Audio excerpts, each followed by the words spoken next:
திருப்பூர் பல்லடம் சாலையில் மாவட்ட ஆட்சியர் அலுவலகம் அருகே பூம்புகார் நகர் பகுதியில் இன்று காலை இளம்பெண் ஒருவர் ரத்த வெள்ளத்தில் சடலமாக மீட்கப்பட்டார். தொடர்ந்து திருப்பூர் தெற்கு போலீசார் சம்பவ இடத்திற்கு சென்று பெண்ணின் உடலை கைப்பற்றி அரசு மருத்துவமனைக்கு அனுப்பி வைத்தனர். இதில் பெண்ணின் தலை மற்றும் கைகளில் கற்களால் அடித்து கொல்லப்பட்டனர்.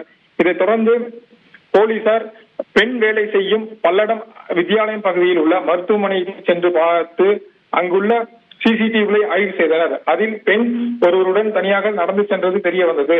தொடர்ந்து போலீசார் விசாரணை மேற்கொண்டதில் மதுரையைச் சேர்ந்தவர் என்பது தெரிய வந்தது. இவருக்கு திருமணமாகி 2 குழந்தைகள் உள்ளதும் தெரிய வந்தது. இவர் திருப்பூருக்கு கடந்த 20 நாட்களுக்கு முன்பாகத்தான் வந்துள்ளார் என்பதும் 20 நாட்களுக்கு முன்புதான் பணிக்கு சேர்ந்ததாகவும் மருத்துவமனை நிர்வாகத்தினர் தெரிவித்தனர்.